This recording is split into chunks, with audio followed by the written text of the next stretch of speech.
Okey, kali ini saya akan react sebuah drama terbaru di TV3 yang bertajuk Sekam di Dada, lakonan Adi Putra dan juga Amira Rosli. Saya tak sempat nak react satu episod pun, tapi ini drama terbaru TV3 yang dah pun masuk episod kelima, so kita tonton salah satu adegan. Solat.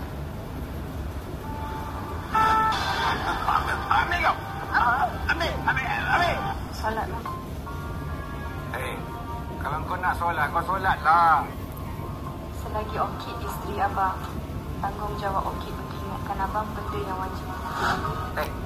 Kau layan aku macam ni, tak ada harga ke? Kau rasa kau masuk syurga? Kalau kau nak sangat dengan toki ayam ni, aku buang kau jadi ayam. Nak? Syukur apa? Supaya kau lari daripada tanggungjawab isteri, macam tu. Kau ingat kau boleh lari daripada aku? Ha? Aku rela kau mati tau, daripada lari daripada aku. Faham tak? Okey, itu dia. Tanpa melihat sinopsis, saya boleh bayangkan dua watak ni. Maksudnya watak Adi Putra ni watak suami. Dia dah ada caption di situ, suami itu paling red flag. So daripada apa scene yang ditunjukkan tu, kita boleh nampak Adi Putra ni berwatak suami yang memang celaka lah. Dia buat macam isteri tu tak tahu saya nak kata apa lah. Macam kalau dia jadi bapa ayam kepada isteri dia pun dia gitulah watak dia. Tapi isteri dia lakonan Amira Rosli ni penyabar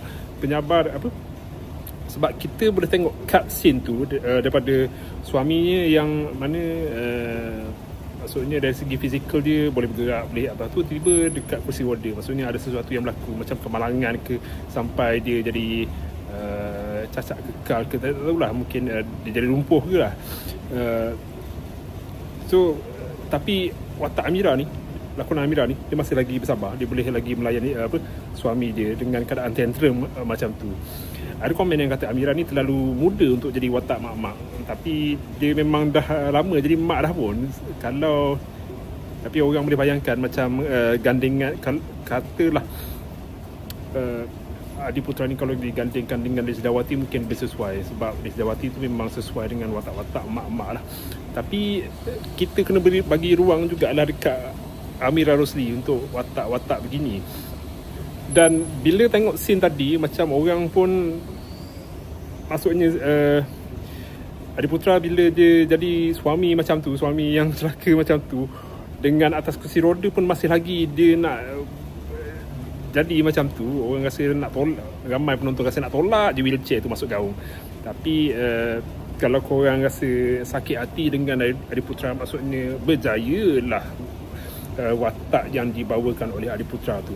Kontras dengan watak yang dibawakan dalam drama siri lelaki itu, yang mana dia jadi seorang suami yang dia mati awal lah. Maksudnya watak dia mati awal, tapi watak dia, suami dia baik lah, baik. Tapi cuma itulah dia ada dua isteri. Jadi maksudnya mannerism, sifat dia tu beza dengan drama yang dia pernah lakukan sebelum ni.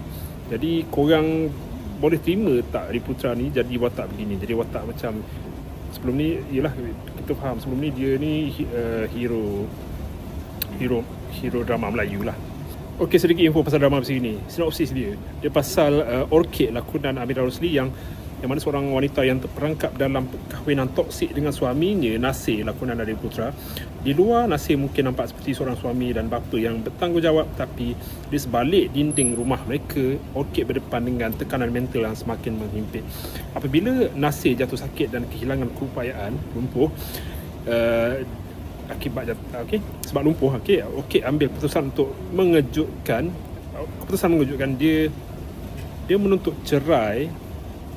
Keputusan itu tak hanya mencetuskan kemarahan Nasir, telah menimbulkan ketidakpercayaan di kalangan anak-anak mereka, iaitu Nazman dan juga Sarah, lakonan Auni Yusri dan Afihlo. Nazman langsung tak dapat terima keputusan ibunya. Bagi Nazman, ibunya seorang yang kejam, curang dan tak bertanggungjawab. Namun tak semua ahli keluarga mudah terpengaruh dengan kata-kata Nasir. Okey, saya boleh nampak lah macam mana. Macam Nasir ni seorang yang manipulatif. Takkanlah anak-anak dia tak nampak layanan Nasir dekat mak dia sendiri, dekat rumah tu. Tapi Norin dan Sarah percaya bahawa seorang ibu tak akan bertindak tanpa sebab. Tapi apakah rahsia yang Orchid simpan selama ni? Itulah saya rasa macam watak Nasir dengan Orchid ni, macam dia jadi macam tu di belakang anak-anak dia. Macam mana boleh macam mana boleh macam tu sampai anak lelaki dia tak boleh percaya kat mak dia sendiri, tapi anak perempuan dia side mak dia lah. Okey, kita jumpa lagi dalam episod yang lain. Sekian.